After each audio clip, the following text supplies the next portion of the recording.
MVP Kenneth Walker and Sam Darnold is on the way as we welcome you to the show. Marcus Spears, Mina Kimes, Ryan Clark, Dan Orlovsky, and you guys, it's hard not to have a little twinkle in our eyes today. And the Beast. You're the beauty.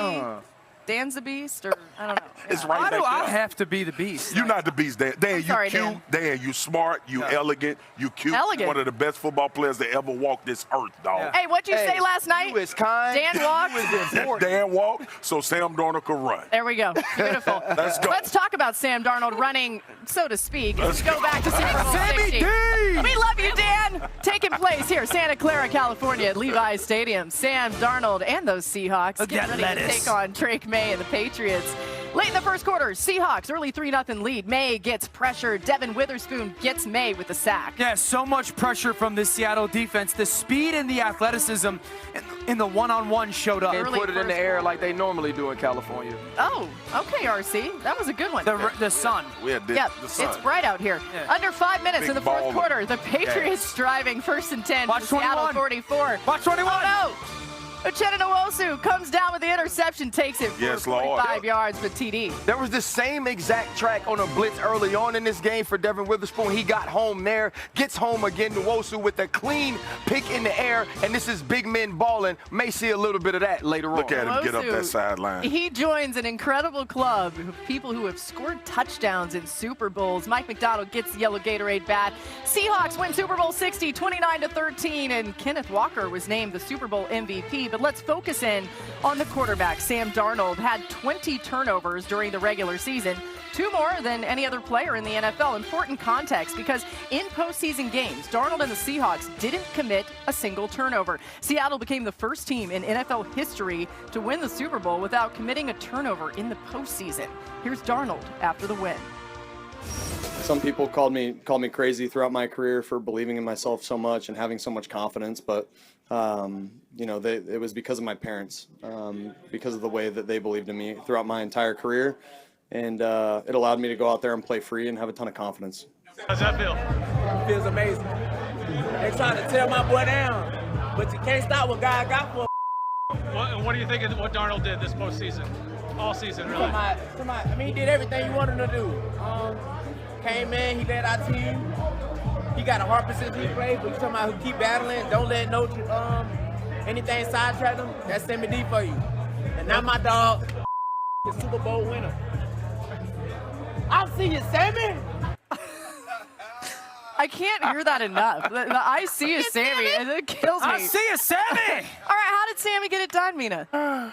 Avoided negative plays. It Bam. doesn't sound sexy. Bam. It's not making the highlight reel, but it's such an important part of the quarterback position, and it was arguably the difference in this game on that side of the ball. And also, massive for Sam Darnold, who came into this postseason with the reputation of the turnovers, and of course against his Patriots defense, there's the history there. But here's what I want to stress. It wasn't easy. It's not like, oh, Sam Darnold didn't turn the ball over, womp womp. No, how many times did you see a Patriots blitzer come through unblocked? Milton Williams was cooking all night. doubt. And how many times did we see Sam Darnold sidestep pressure, either avoiding a stack or checking it down, keeping the offense running on time so that the run game could actually hit some of those explosives. Truly, truly impressive, given what we thought about him, not we in general, but what the world thought about him coming into this season. I thought it was an excellent and important performance. I can finally feel the excitement of winning the Super Bowl coming out of you. Yeah, the fan. I can feel it. She was subdued last night. I was hearing Witherspoon saying, No, actually, actually, Mina was It was in also super demon late last mode. night. I was very She chill. was in demon mode last night. It's fine. Hey, I'm gonna tell you, Mina was hitting us with some installs and some fun last night, like the Seattle defense did the New England Hey. Patriots, right? Yeah, yeah. It was just a carryover. It was too much fun. But also, I don't think we can look at Sam Darnold's game in just a vacuum, right? And Mina is talking about what we thought coming into the season, even headed into the playoffs. We saw that Sam Darnold had struggled with some turnovers, even against Carolina late in that season, an interception, a fumble. He changed all of that. And what he showed in the playoffs is, I can win any way you need me to win. Yep. We can be led by Kenneth Walker III. Or if I'm in a shootout with the best quarterback in football this year, Matthew Stafford, I can go play for play. play. And in a game where two defenses are involved, where I'm getting pressure, I can make a play if I need to, but what I won't do is give them a short field or an extra possession. I love the totality of what Sam Darnold showed us in the playoffs. Yeah, that's very well said. I mean, obviously, Dan, the Seattle defense played a big role in this, though, right? What did the tape tell you? Suffocating. I mean, I remember last year's Super Bowl with Philly's defense. It felt like a Mike Tyson walk in the ring, one hit. Yeah. It was like right now. This was just this constant suffocation and different pressures. It starts up front, Marcus, right? Leonard Williams. I don't want to single block him, so I got to take two to block him. And everyone's like, well, why is Will Campbell one-on-one? Because of Leonard Williams. And then Paul wins. And that's the reality is, and Seattle's talked about this, if they can cover the proper way and there's no place for a quarterback to throw the ball to quickly, their pass rush will win because of all the different pieces. We call this Sam Will, one off either side. Eamon Worry comes from the bottom. New England has to send three that way. They drop the backside backer. Here comes Witherspoon, but guys, he's just one-on-one with the right tackle. But because of the timing, it creates space and the athleticism pays off. And I'll ask once again, where should the second-year quarterback throw the football? And then this is zero pop. Everybody up at the line of scrimmage, 7 guys. You as a quarterback, like, all right, here comes all-out pressure. They drop out underneath, so there still are only 5 rushers. Witherspoon becomes unprotected, and Drake May has to just launch this ball downfield. So I could appreciate the fact that Mike Macdonald, like Vic Fangio last year was like, I don't need to pressure. I think Mike Macdonald was like, I can, and I'm gonna, even though I don't have to. He sped up Drake May, and look, you cut the head off the snake, and that's what he figured. But this defensive line, to me, was what they have been all season long, and they were tied together, which is most important. We saw the one scramble through the center of the pocket with Drake May, but for the majority of the night, his legs was a non-factor. And I think it was a concerted effort. Even before this play, in particular, this was the scramble up the middle of the pocket with his legs. Now you see both defensive tackles pushing the pocket north and south, and they're sifting, waiting for him to leak out, and he feels that pressure. Are they staying more connected? Absolutely, staying more connected, but they were telling the edges, let's condense from the outside. And usually when you do that, if you get one defensive tackle out of space, there's light for the quarterback. So they played it perfectly. The thing that I loved about that particular play, it took them one time. It took them one time to get out of their lane, and Drake made hurt him for a 20-yard gain, and that was it. That is a disciplined defense, and it speaks to what Mike Macdonald was in Baltimore. How much of that is unselfishness, though? Because so many times people want to go make that play. 100%. But you think about this defensive line all season long, right? They played to their star, Leonard Williams, on the interior, and everybody else is kind of filtered in. They realized early in this game, our edges are going to win majority of their rushes, so those D-tackles sacrifice making moves on the inside and the outside so those guys can hunt. I think the greatest compliment we can pay the defense is Walker's a deserving MVP. But it was impossible to choose a defensive MVP because you could choose 5 or 6 guys. They truly played together as a team as they did all season. You saw that schematically with some of the pressures and coverages, but also in terms of the performances. They would love that too. By the way, just speaking to the dominance of Seattle, it happened last night. The Seahawks trailed for 95 seconds the entire postseason. And it was to the Rams for the second quarter. That's the only time. I mean, they have just had a dominant stretch here. Congratulations once again to Seattle. We've got more coming your way here on NFL Live from Disneyland. On the league's biggest stage, the big fellas, they showed out in Super Bowl 60. Swagoo talking about the game-changing plays that flipped the game. The stars who own the spotlight, a special Super Bowl edition of BMB Swag is coming. You better bring it your way. Are you ready? Hey, so you're looking down there to try to see which BMBs are coming up? Oh, no, I know. Okay, I'm just making sure I give them the proper respect when I do. Record. Uchenna Nwosu, who had that big pick 6 to seal the game, made it clear the game plan was to make May uncomfortable. Well, the plan was to get to May, disrupt him. We knew that he's their whole team. You know, he's an MVP runner-up, could have been MVP. So we know if we affected him, their whole game plan would be nothing. So we did a great job of that today. And guys, executed. Okay, that's a really telling quote because it shows that there really wasn't that much else that they were concerned about outside of Drake May. RC, why was May so out of sorts last night? Well, one, they couldn't run the football. And when they got them in third or second down and they knew it was an obvious pass, that's when you saw them bring the second level pressure. I know we all had the discussions last week about how this team didn't bring pressure, but to me, this is where the pressure culminated. You're going to see Devin Witherspoon, he's going to come through the B gap. And Stevenson had to step up to take Ernest Jones, and that gave him a clear run to Drake May. But if you go back early on in the game, the back is set away from Witherspoon in this scenario, so he knows that he's not going to shift back to take him. He's going to get a one-on-one with the tackle, and after he beats him, the tackle goes to take the next defender. They saw this early on in the game, and there were 2 early rushes by Devin Witherspoon, and with those rushes, they took those into the second half, and at the perfect time, Mike McDonald was able to dial it up. It felt like the success the pass rush had immediately. First drive, second drive, got to May, sped him up. Actually, it sped him up and slowed him down at the same time because he didn't trust what he was seeing, so he wasn't pulling the trigger. And then he started to as the game went on, but then he pressed and you led to the turnovers. Obviously, a tough performance for him. We've talked about Will Campbell, but I'll add this. I didn't think it was a great game from the Patriots coaching staff, and I think Seattle really outcoached them, both from the top down, but particularly Josh McDaniels versus Mike McDonald. A few things confused me. First of all, the protection. Obviously, Seattle's pressures are confusing, but at some point, Devin Witherspoon coming from the V, you got to be a little bit more prepared for that. There were things we thought we would see in this game that we didn't. All week long, we talked about the jumbo personnel, the 6 offensive linemen. You go out there, they take a shot, 21 yards, and then they never call it again. It was so much gun. And 11, I understand as the game went on, some of that was necessity, but not getting the ball to Travion Henderson in space until it was too late, which I also thought was a changeup they could have gone to. So to me, he put a little bit too much on May's shoulders, and May, of course, struggled in part because of it. Yeah, I think so. It'll be really interesting to see Drake in that game and how he improves off of it. Yeah. You getting sped up and being slowed down is accurate. I think that's why we saw some of those misses. But I think if the one takeaway that you want to see him improve on, it's you're going to have to learn how to play faster versus elite defenses. I mean, that ball on this crosser to Matt Collins, it should already be on Matt Collins. And that 1/10 of a second might not sound like a lot, but it is. On that keeper, when they win the rep, but you still have a guy open in the flat, you've got to find a way to get that. I saw you make that throw against the Buffalo Bills late in the game. Yeah. You know what I'm saying? Here comes that pressure. He moves off. This is a 3rd down to Kayshon Boutte. And if you just have the ball out on time, you don't feel like you have to fire it right there. And this is the miss to Hooper where that ball should be out now. But it's late, and so I think.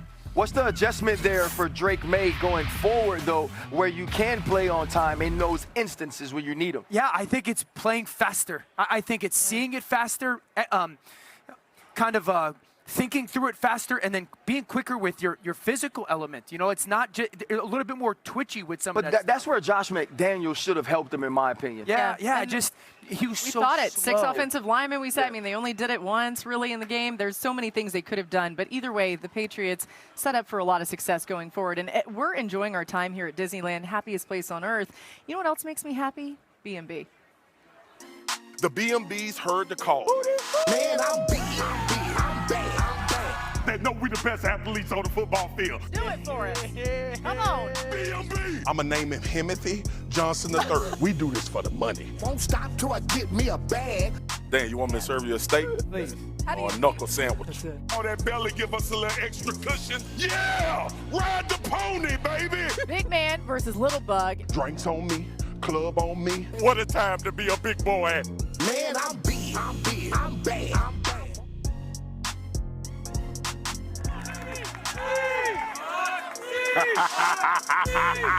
Yes! I have company. Chip, Dale, my people, the 70th anniversary key to Disneyland. They've given to the big fella, okay? Unlock. Here we go. It's B&B, and I got people with me today. Hey, y'all. Let's get it started. With the Seattle Seahawks, DeMarcus Lawrence. Listen, man, the man was prophetic, and he called Change the his scenery shot. is always good, but, Dallas is my home. I made my home there. My family lives there. I'm forever going to be there, but, I know for sure I'm not going to win a Super Bowl there, so, yeah. Okay, listen, we didn't have prophetic a part of our identity until DeMarcus Lawrence became one. And he played last night like a man that was possessed about winning the Super Bowl. Now, Chip, Dale, as y'all know, I play for the Dallas Cowboys, so a little bit of that piece hurt me. But I'm happy for DeMarcus Lawrence because he added prophetic to the BMB. Let's go next. It's all Seattle. To the victor goes the spoils. I'm going my man Hall. He came through with a sack fumble, got the ball out of Drake May's hands, and turned it over to the Seattle Seahawks. What's the chance, Seattle Seahawks fans? Y'all see it? Keep going. Keep going. Keep going. Yeah. Yeah. Y'all know I don't usually like to share my BMB, but they Super Bowl champions, so they should have a word in this. And last but not least, it took a little man balling to help a big man balling. My dog comes through, sacks Drake May, and then Nwosu picks it off and gracefully strides to the end zone. And I know gracefully is not usually tied to guys over 200 and 260, 270 pounds, but it is every time B&B is on. Chip told me to get happy. Dale told me to get happy. And I'm so happy that the B&Bs get a chance to share Disneyland and get a key to Disneyland. The 70th anniversary key to Disneyland. That's B&B. The big men were absolutely balling. Thank you. Hey, if you didn't have chipmunks on B&B on your bingo card today, you're missing out. Chip and Dale and Swagoo, that's a crossover you didn't think you needed, but you... You pick hits all season long. Don't shy away from it now. Okay. I'm going to kicker for the Seattle Seahawks. My dog, Jason Myers. Watch this, y'all. Late in the game, fourth quarter, Travion Henderson returning. He's on the sideline. He has a little light. And watch Jason Myers give his body up and give you the definition of what the Seattle Seahawks were this year. Get your hand in there, kicker. They not just a waste of body. Hey, well, listen, it trickled down to Jason Myers, but it starts with Ernest Jones. Ernest Jones, 11 tackles on the day, and this was a play to me that set the tone. Drake Thomas gets it to the backfield. Ernest Jones finished with the tackle for loss, but you see him drive through Travion Henderson. Yeah. This was a day that Seattle knew they'd dominate, and they dominated with physicality. You guys know that this offense was all about their tight ends for me. And I thought all three of those tight ends for Seattle showed up big. Barner was the star. I mean, he was fantastic in the run game at the point, but so was Arroyo. And 15 times, Kenneth Walker ran behind these guys for 73 yards, 4 explosives. But the pass game comfort and trust that Sam Darnold had on him, shout out to the tight ends. Yeah, no doubt. All right. Goose your tight end. Yeah, Goose. The Patriots lost, but I do want to give love to one of them who I thought was the best player on the field on their side. Christian Gonzalez was unbelievable in this game, y'all. He had as many pass breakups as completions allowed. He was phenomenal all postseason long, reminding folks he is one of the best man corners in the game. This sets the table for continuation of an excellent career thus far, but I just wanted to give him a shine. He was excellent against Jason. I love it, you guys. Incredible. A lot of people ate in Super Bowl 60, mostly the Seattle Seahawks. We've been showing you the celebration here, Main Street, USA. Seahawks fans are making their way down to get closer to our set because Sam Darnold and Kenneth Walker are going to join us in just Let's go! Let's go! Y'all Super Bowl champs! Let's go! You know what I love about Marcus? He knows he'll never do that for the Cowboys while he has this job. So he's doing it for me now. Anybody ever wondered the definition of hating? That's what you just we love you so much. That's why we can hate on you. Yeah. And he predicted the Cowboys will be in the Super Bowl next year. He predicted it last night. Could you imagine being Marcus's kids getting yelled at? Wow. And look who's here, making their way onto the set. Sam Darnold, the quarterback of the Seattle Seahawks. Kenneth Walker, the MVP of Super Bowl 60. Y'all make your way down here. Hell of a year, man. Actually, you know what? Do that first. Spend some time with these folks. Sam, come on down. You come close to me. You guys put Kenneth right in the middle. Yeah. You're all good right here. Thank you guys for joining us here. Front and center. Yeah, this definitely ain't about us, dog. No. These people are not out here for us. Super Bowl champs. I don't know if you guys went to sleep last night, but let's start with what it was like to wake up as a Super Bowl champion. First of all, there's a lot of static going on in my ear. Take it out. Take it out. Okay. Take it out. Technical issues. We'll get through it. No, you're all good. No, it was unbelievable. Just, just our team. it's incredible to just be able to do it with these guys that we've been working ever since April. We had this dream of getting to the Super Bowl, but it really just started one day at a time, and that was our mindset. And we did it, man. It was special just to be able to do it with this group of guys. Okay, say, bro, listen, I won a Super Bowl, and I get it, right? Like, right after the game, you do all these interviews. You can't really get with your team. You guys were the most calm Super Bowl winners that I've ever seen. There wasn't no celebration. None of y'all turned up. Tell me at some point last night, y'all got lit when y'all got with y'all people, bro. Well, I just chilled with my family. So I chilled with my family, went to the room and vibed out. But I think it's really the way we went about things throughout the season. We had that want-to-know mentality, and, that's how everybody's mindset was throughout the season. So I think that game, that's the reason that our mindset was the way it was that game. Kenneth, your dad, though, got to see his first NFL game, and it happened to be a Super Bowl, and you won MVP. You're talking about chilling with your family. What conversations have you had with your dad ever since? Yeah, I've been so busy with everything right now, we haven't really got the chance to really speak about it. But I know, like, after all this is done and he go back home and I go back home, we'll definitely have a talk, and, I know he's proud of me. I'm sure he is. Stan. Sam, 2 years ago, you're in the Super Bowl, right, as the backup with San Francisco. I want you to go back to that moment, and then you ride in on a float in Disneyland with people cheering your name. Yeah. If you...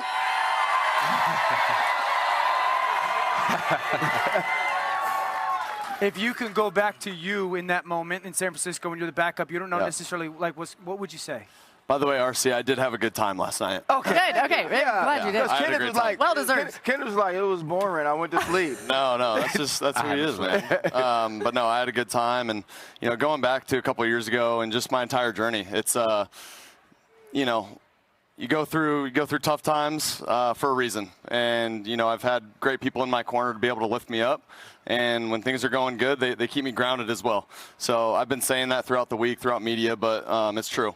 I got a great circle around me, and I'm just so proud of the guys, so proud of my teammates for just doing their job every day, and coaches for putting us in good positions. But are you, like, have you had a moment to be like, look in the mirror and be like, I did it?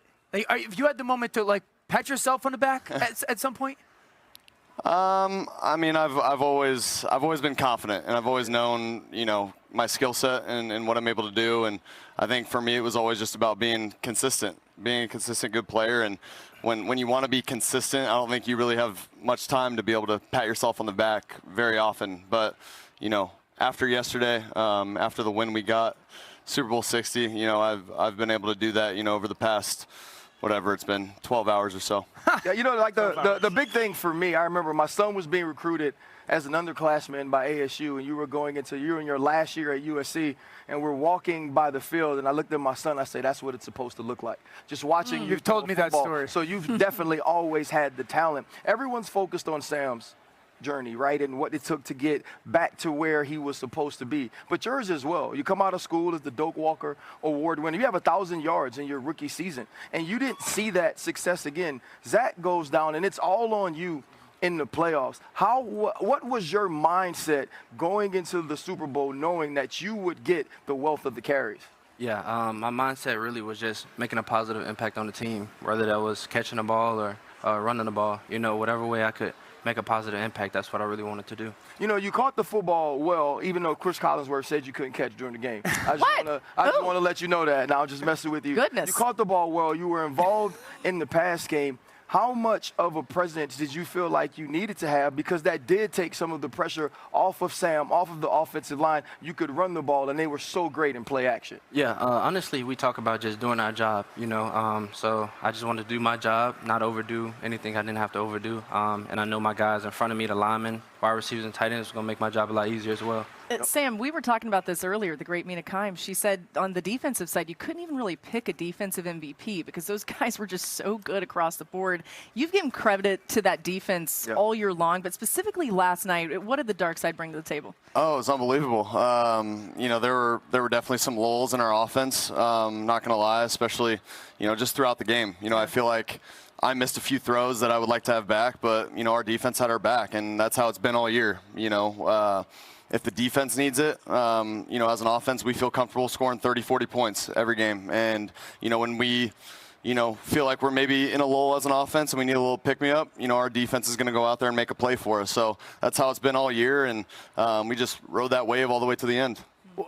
We know a lot about your team, okay? Like, you guys are very focused, consistent, your head coach, all that. What's something about your locker room we don't know? Like, what's something about your guys' locker room that we don't – yeah, there we go. You got it. What do we got? Somebody. Shadow boxing, yeah. What? Y'all don't know what shadow boxing is either. I know who's the champ. I can't be saying that. There's just an ongoing competition. Who's the champion today or yesterday that's not a Super Bowl champion? Like, who's the best on the team today in the last day? I couldn't tell you, bro. Well, you know why you can't tell us? Because you got to be a fast man to wear white socks and black Crocs. Man got white socks. Like, that's the first thing. That's how the MVP. They're Mickey Crocs, though. Yeah, that's how. Foot up. Can you get your foot up on the desk? That's how the MVP. I want to see it. Oh, yeah. Look at that. Mickey Crocs. That's how the MVP shows up. Sam, I do want to ask this question. I thought it was beautiful what you said about your parents always instilling not only the work ethic, but the confidence in you. They speak so highly. Your teammates have spoken so highly about you. Since I saw you guys in camp at Green Bay, Ernest Jones said it was easy to stand on the table for Sam because I knew how much it mattered to him. How much did the environment and the support of everyone in that locker room mean to you this season? That's it. That's why I play this game. That's being able to come to work every day. It doesn't feel like work. To be able to just do that every single day and be with those guys in that locker room, be with our coaching staff, but the guys in the locker room, man, just the leadership that we have, the guys that we had in that locker room all season long, just the consistent work ethic and the attitude that everyone had. And it was, it's special. And, their belief in me was the reason why I was able to go out there and have the season that I had. You guys are incredible. Just wish you so much of congratulations for what you did this season. Yeah. It's been awesome to watch. It's been really cool. I mean, you think about the role models that y'all are. You should be so proud of everything. Absolutely. Let's give them one more huge cheer, like the loudest one you've given yet.